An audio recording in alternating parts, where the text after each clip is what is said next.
Bismillahirrahmanirrahim. Assalamualaikum warahmatullahi wabarakatuh. Alhamdulillah wassalatu wassalamu ala Rasulillah wa ala alihi wa sahbihi wa mawalah wa la hawla wa la quwwata illa billahi wa ba'd. Alhamdulillah, di malam ini kita bisa melanjutkan kajian kita, masih membahas kitab Tauhid, dan kita masuk pada bab la yudbah lillah bimakanin yudbahu fihi li ghairillah. Bab tidak boleh menyembelih karena Allah di tempat yang di situ disembelih padanya untuk selain Allah Subhanahu wa taala. Tentu ini dari keindahan pengarang di dalam membuat bab dalam kitab Tauhid. Karena sebelumnya bicara tentang larangan menyembelih kepada selain Allah Subhanahu wa taala. Maka di sini bab selanjutnya adalah kalaupun seseorang menyembelih karena Allah Subhanahu wa taala, tetapi tetap harus diperhatikan tempat penyembelihan yang kita akan sembelih hewan di situ. Apakah ada berhalanya atau ada acara-acara dalam rangka mengagungkan berhalanya di situ. Jadi bab ini memuat dua perkara. Pertama, kesyirikan di dalam menyembelih, dan yang kedua, wasilah-wasilah yang mengantarkan kepada kesyirikan saat menyembelih. Pengarang di sini membawakan beberapa dalil. Di antaranya firman Allah Subhanahu wa taala surah At-Taubah ayat 108. Allah Subhanahu wa taala berfirman, "La takum fihi abada. La masjidun ussisa 'ala taqwa min awwali yaumin ahaqqu an taquma fihi. Fihi rijalun yuhibbuna an yatatahharu wallahu yuhibbul mutahhirin."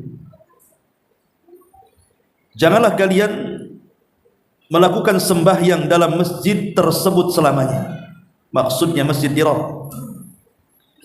Karena sesungguhnya masjid yang telah didirikan di atas dasar takwa, Masjid Quba, sejak hari pertama adalah lebih patut kamu sholat di dalamnya, karena di dalam masjid tersebut ada orang-orang yang ingin membersihkan dirinya, dan sungguh Allah menyukai orang-orang yang senantiasa membersihkan dirinya. Ma'asyiral muslimat yang muslimin wal muslimat rahimakumullah. Ayat ini menceritakan tentang dua masjid. Pertama, masjid yang dibangun di atas ketakwaan kepada Allah Subhanahu wa taala, Masjid Quba. Dan yang kedua, masjid yang tidak dibangun di atas ketakwaan, yaitu Masjid Al-Dhirar. Baik, saya akan gambarkan dua masjid ini dulu, baru masuk kepada babnya. Ma'asyiral muslimin yang dimuliakan Allah Subhanahu wa taala,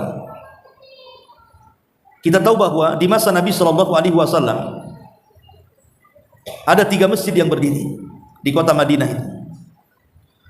Pertama Masjid Quba, kemudian yang kedua Masjid Nabawi, dan yang ketiga Masjid Dirar.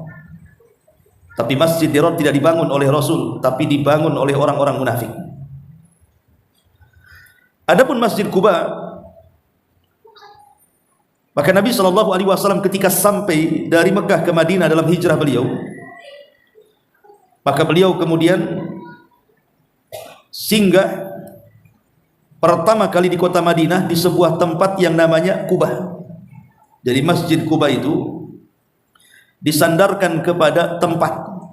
Ketika Nabi SAW sampai di Quba, tepatnya di rumah Bani Amr bin Aufin, maka Nabi SAW di sini membangun masjid pertama di kota Madinah. Dan Nabi SAW 4 hari di Quba ini, baru setelahnya bertolak dari Quba ke mana? Ke Madinah, ke kota. Dan jarak dari Masjid Nabawi ke Masjid Quba, atau yang pernah umrah, ya sekitar 4 km lah. Ya cukup jauh juga. Tetapi masjid ini punya keistimewaan karena Nabi SAW setelah terbangun Masjid Quba kemudian membangun Masjid Nabawi itu, setiap hari Sabtu Rasul terkadang menggunakan kendaraan ataupun jalan kaki sepanjang 4 kilo itu. Terkadang beliau Nabi SAW melaksanakan salat tiap pekannya di Masjid Quba ini. Dan ada hadis yang mengatakan bahwa orang yang salat di Masjid Quba ini pahalanya sama dengan berumrah. Dan itulah masjid yang pertama dibangun Nabi SAW. Makanya kemudian masjid ini dikatakan ussis ala taqwa dalam At-Taubah ini, diasaskan di atas takwa karena ini masjid pertama yang dibangun Nabi. Bahkan Nabi SAW ikut meletakkan batu pertama dalam pembangunan Masjid Quba ini. Bahkan disinilah Nabi SAW melaksanakan salat jamaah pertama kali bersama para sahabatnya secara terbuka di Masjid Quba. Karena memang masjid pertama ya yang dibangun Nabi SAW. Ini yang pertama, secara singkat saja. Kemudian yang kedua ada namanya Masjid Dirar. Inilah yang berkaitan dengan bab yang kita akan kaji. Kita akan ceritakan sedikit tentang kisah Masjid Dirar.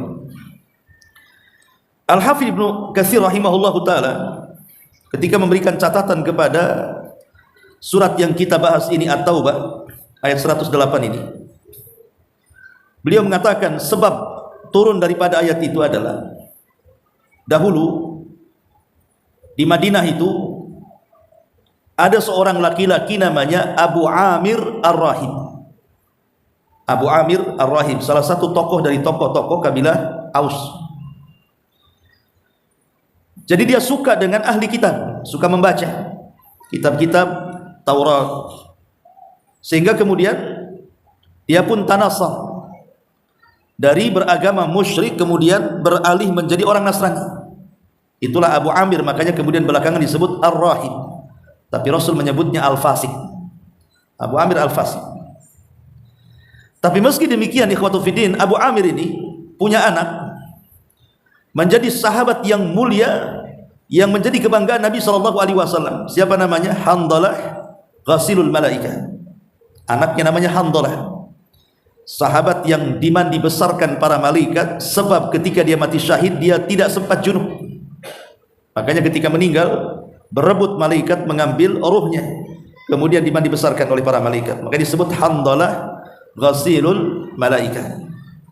Jadi anaknya sahabat mulia, bapaknya pula orang fasik yang memusuhi Nabi SAW.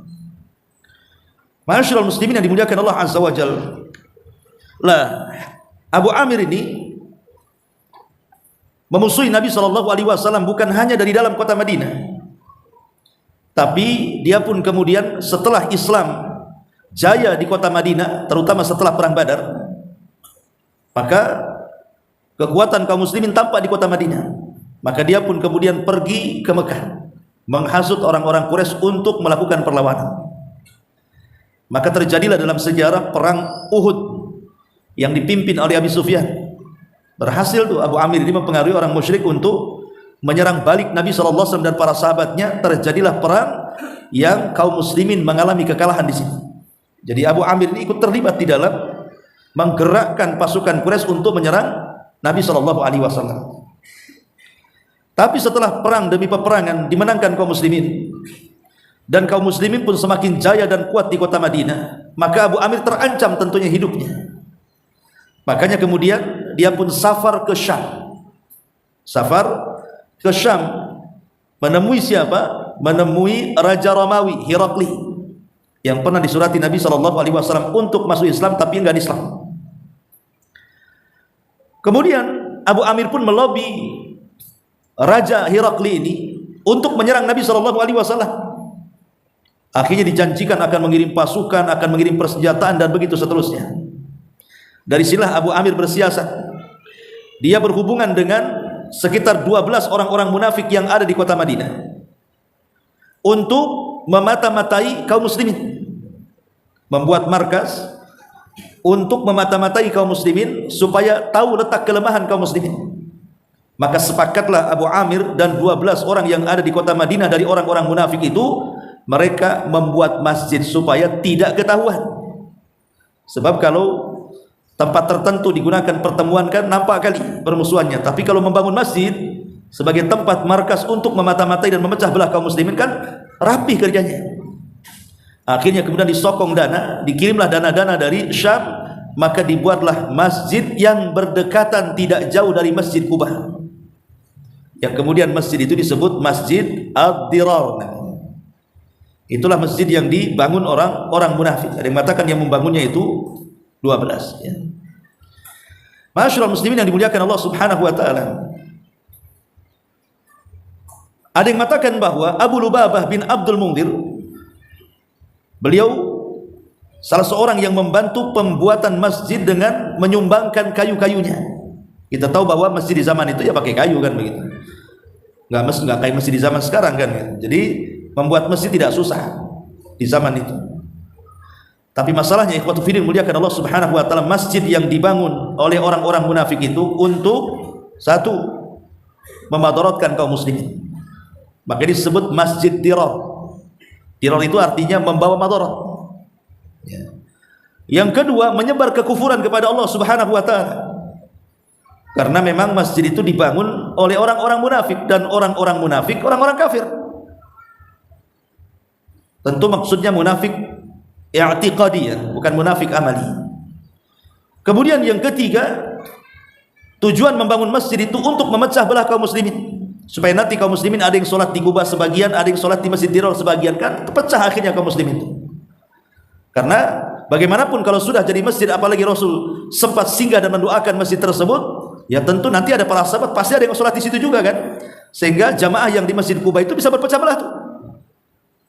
Maka tujuannya memang untuk memecah belah kaum muslimin. Dan tentu yang lebih besar daripada itu, tujuan dibangun Masjid Dirar itu untuk memata-matai pergerakan-pergerakan Rasul dan kaum muslimin, mencari celah-celah kelemahannya, baru kemudian mereka akan diserang secara tiba-tiba. Inilah 4 tujuan kenapa orang-orang munafik membangun Masjid Quba, Masjid Dirar ini.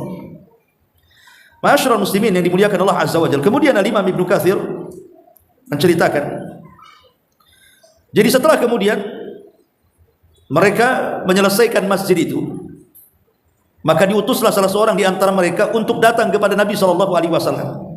Datanglah mereka kepada Rasul memberitahu bahwa kami sudah membangun masjid, wahai Rasul. Alangkah baiknya kalau engkau berkunjung ke masjid kami, sholat di masjid kami, dan mendoakan masjid kami. Maka Nabi SAW karena ketika itu bertepatan dengan akan berangkatnya Rasul dan pasukan ke Tabuk, maka Nabi SAW ketika itu tidak ada kesempatan waktu untuk singgah. Maka Rasul memberikan uzur dan mengatakan, nantilah kalau seandainya sepulangnya aku dari Tabuk, aku akan sempatkan mampir di masjid kalian.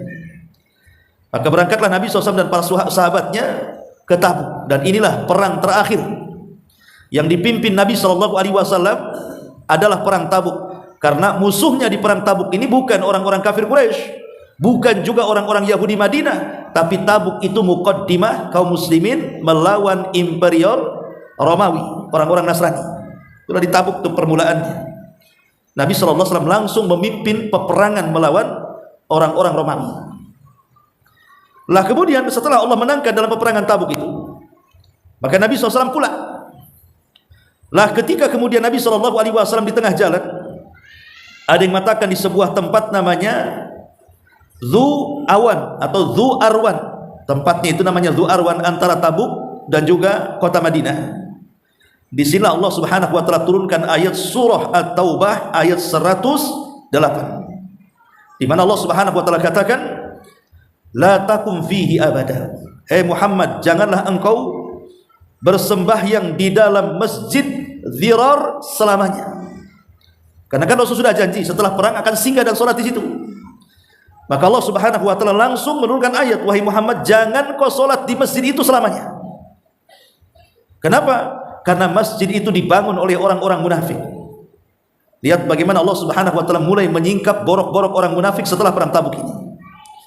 Kemudian Allah mengatakan, la masjidun ussisa 'ala taqwa.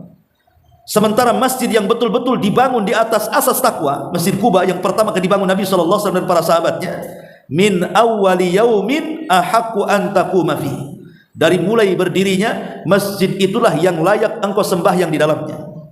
Tidak perlu kau sembahyang di sana. Di Masjid Quba saja sudah sembahyang, karena itu masjid yang dibangun di atas ketakwaan, sementara Masjid Dirar itu masjid dibangun di atas kemunafikan. Kemudian Allah ingatkan, fihi rijalun yuhibbuna an yatatahharu, karena di Masjid Quba itu banyak orang-orang yang mereka ingin untuk membersihkan diri mereka, dan Allah suka dengan orang yang membersihkan diri mereka, baik bersih secara hissi ataupun bersih secara maknawi. Secara hissi ya berwudu, mandi junub, secara maknawi ya bersih dari dendam, dari syirik, dari bid'ah, dan begitu seterusnya. Nah, setelah turunnya ayat ini, maka Nabi SAW yang kakinya hampir melangkah rutenya menuju Masjid Dirar, setelah turun ayat ini, maka Nabi SAW tidak jadi melangkahkan kakinya ke Masjid Dirar, tetapi Nabi SAW memerintahkan sahabat-sahabatnya untuk membakar masjid itu. Jadi Rasul SAW kemudian memerintahkan para sahabat Nabi SAW, ada yang mengatakan namanya Malik ibn Dukhsum radhiyallahu an, dan juga Ma'an ibn Adi ataupun Asim ibn Adi. Menurut pendapat yang lainnya, ada juga yang mengatakan menyuruh Wahsy. Wahsy itu yang membunuh paman Rasul, tetapi kemudian belakangan membunuh manusia yang paling dibenci Nabi, Musailamah al-Kadzdzab. Ya. Jadi sahabat-sahabat ini diperintah Nabi SAW untuk membakar masjid itu. Maka Malik ibn Dukhsum pun mengambil kayu dari rumahnya dan langsung menyalakan kayunya. Kemudian dibawalah kayu yang sudah menjadi obor itu. Setelah sampai di Masjid Dirar, dilemparlah kayu itu, terbakar hangus hingga roboh sampai ke para-paratnya. Itulah masjid yang pertama dibakar Nabi SAW. Kenapa?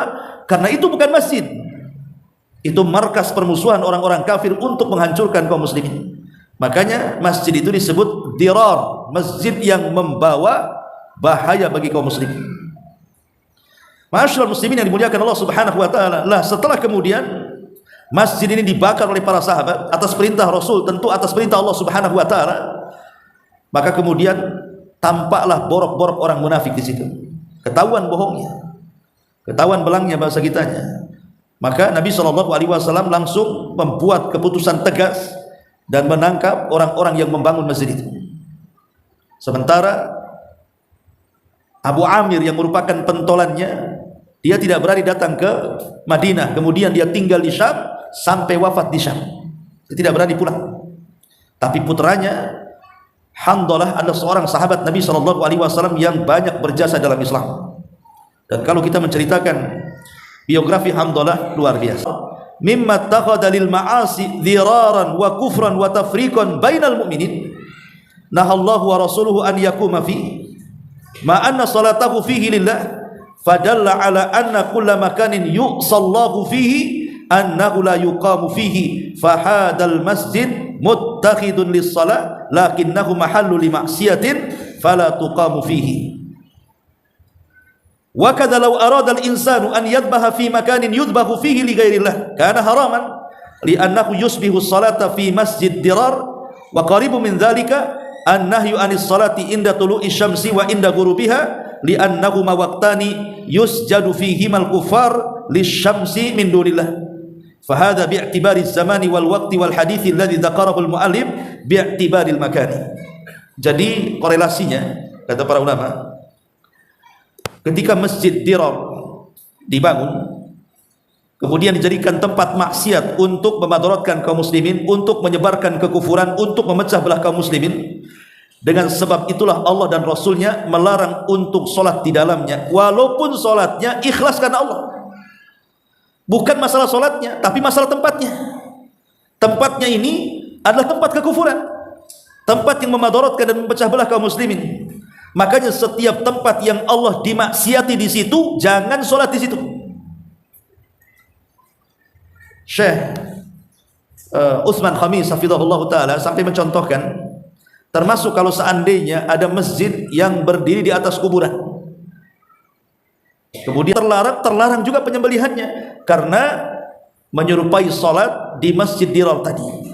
Sholatnya karena Allah, tapi tempatnya bukan karena Allah, maka dilarang. Menyembelihnya karena Allah, tapi di tempat yang ada kesyirikannya dilarang oleh Allah, maka dilarang juga.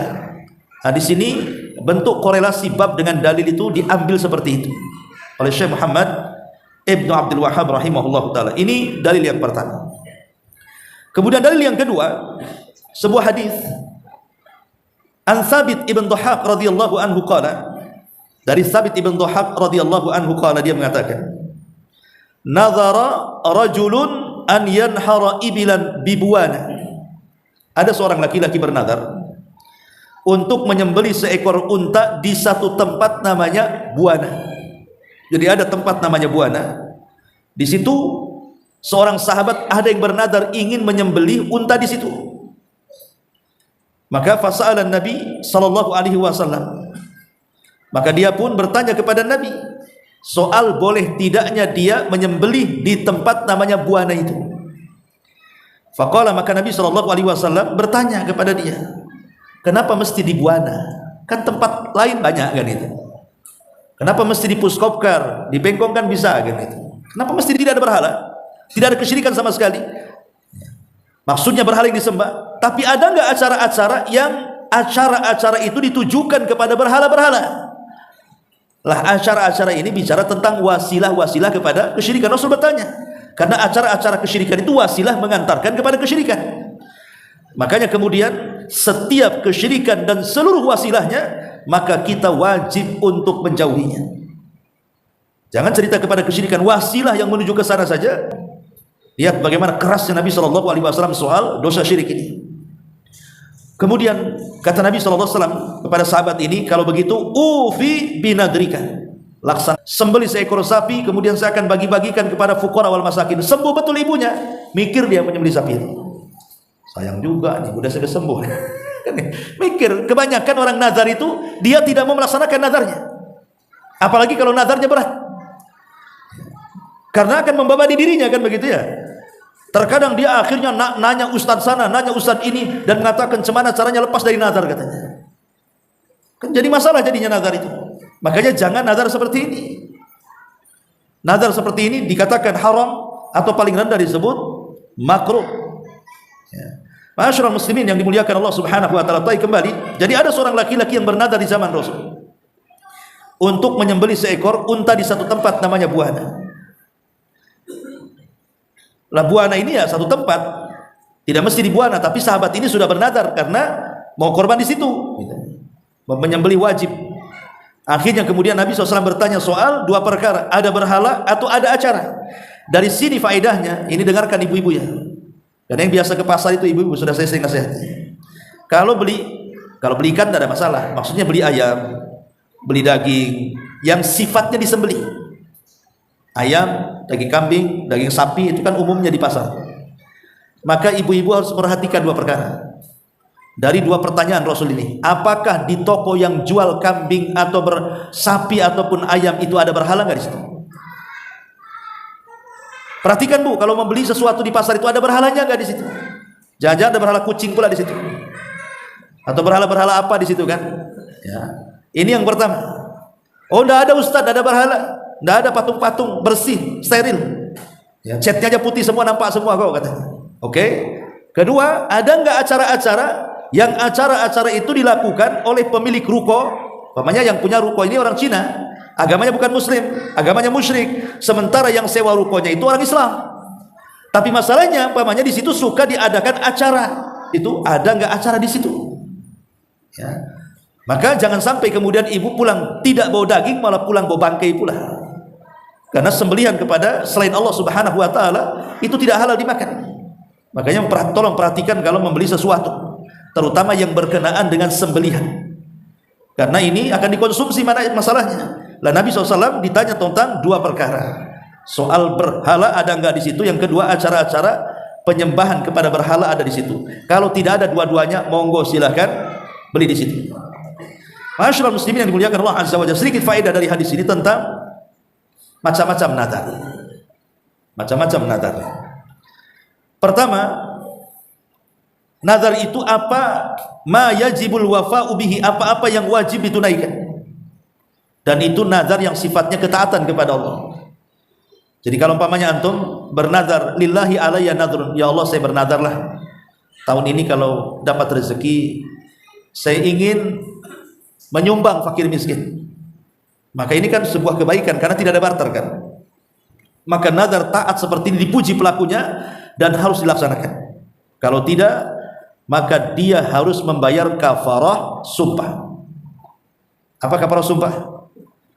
Memberi makan 10 fakir miskin, kemudian atau memberi pakaian kepada 10 fakir miskin, ataupun dengan cara memerdekakan 1 orang budak. Itu disebut kafarah. Berpuasa dulu 3 hari berturut-turut. Kalau tidak bisa berpuasa 3 hari berturut-turut, baru memberi makan atau memberi pakaian fakir miskin, dan yang ketiga memerdekakan seorang budak. Itu namanya kafarah sumpah. Kalau orang tidak bisa melaksanakan nazarnya, maka dia harus bayar kafarah.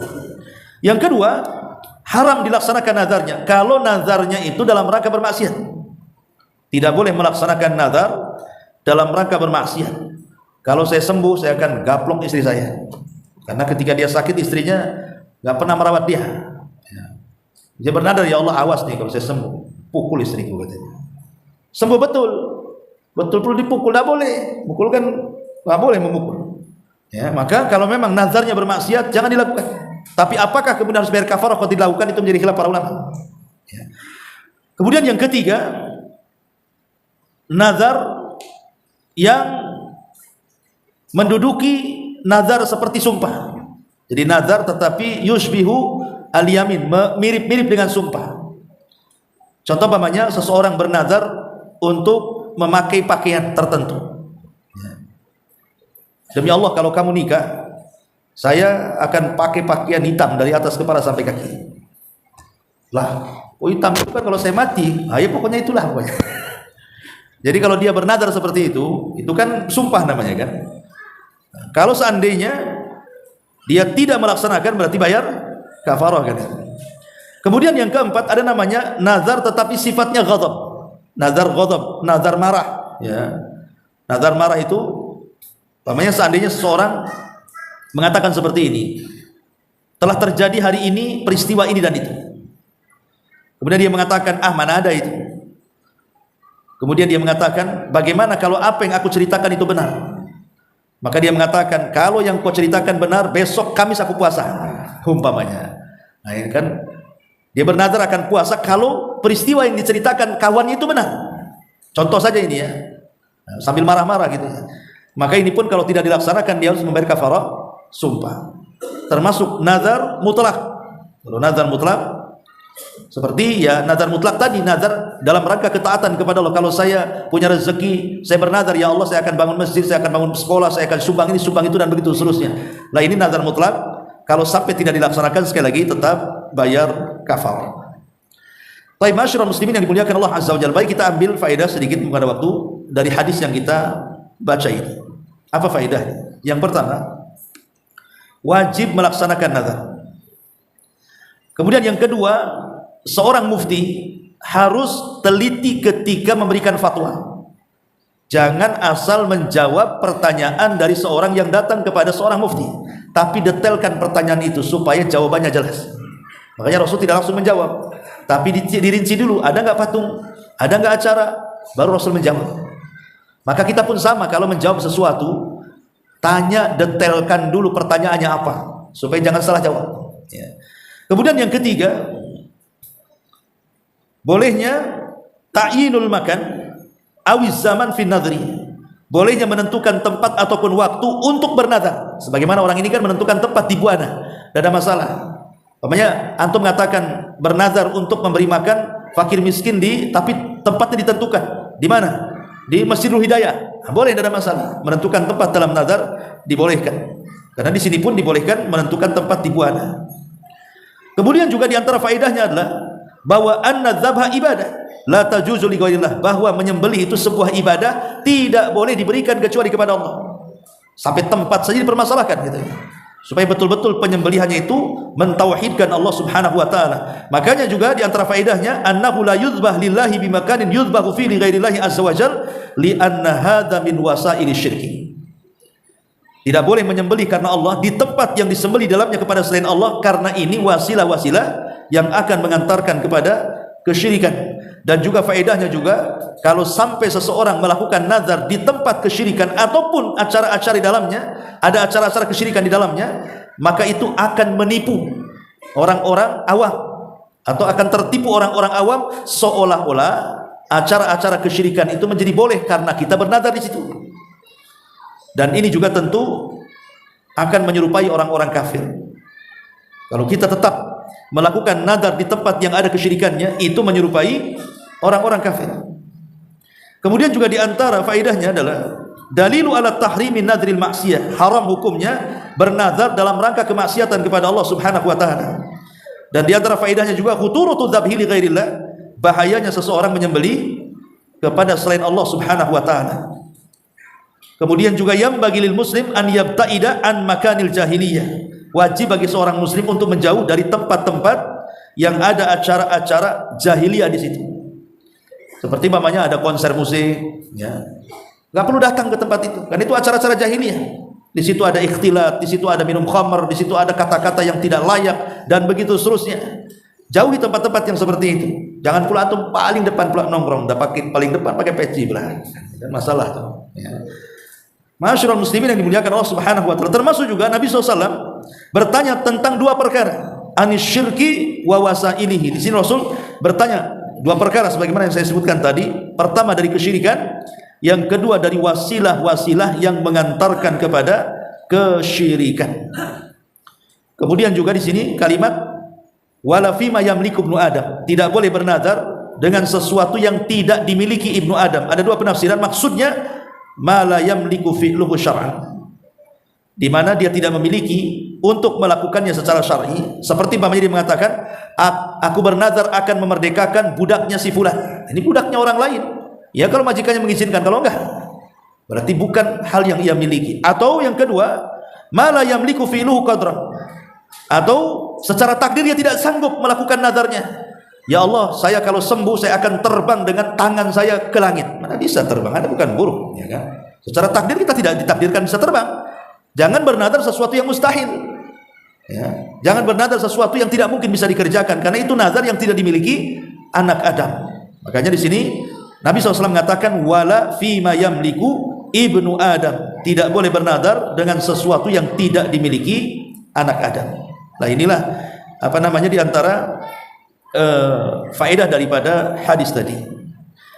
Masyarul muslimin yang dimuliakan Allah Azza wa Jalla. Adapun orang-orang yang mereka tidak sanggup melaksanakan nazarnya, maka kewajiban bagi orang yang tidak sanggup melaksanakan nazar, maka dia harus membayar kafarah sumpah.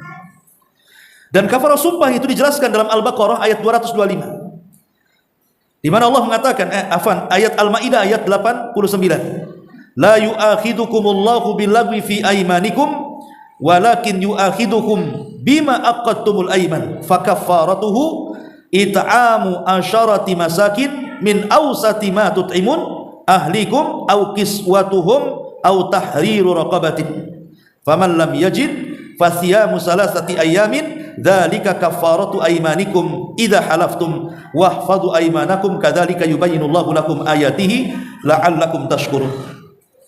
Allah tidak menghukum kamu disebabkan sumpah-sumpahmu yang tidak dimaksud, tetapi dia menghukum kamu disebabkan sumpah-sumpah yang kamu sengaja. Maka kafarahnya atau tebusan yang melanggarnya, ia memberi makan 10 orang miskin, yaitu dari makanan yang biasa kamu makan atau yang dimakan keluargamu, atau memberi pakaian kepada mereka, atau memerdekakan seorang budak. Barang siapa yang tidak sanggup melakukannya, maka kafarahnya puasa selama 3 hari. Yang demikian itu adalah kafarah sumpah-sumpahmu bila kamu bersumpah dan kamu langgar. Dari sini kita tahu bahwa kalau antum bernazar kemudian tidak sanggup untuk melaksanakan nazarnya, maka sebagai kafarahnya adalah kafarah sumpah. Satu, memberi makan 10 fakir miskin atau memberikan pakaian. Yang kedua, memerdekakan budak. Yang ketiga, berpuasa 3 hari berturut-turut. Wallahu a'lam bishawab. Subhanaka bihamdika asyhadu an la ilaha illa anta astaghfiruka wa atubu ilaik. Allahu ta'ala alam. Assalamualaikum warahmatullahi wabarakatuh.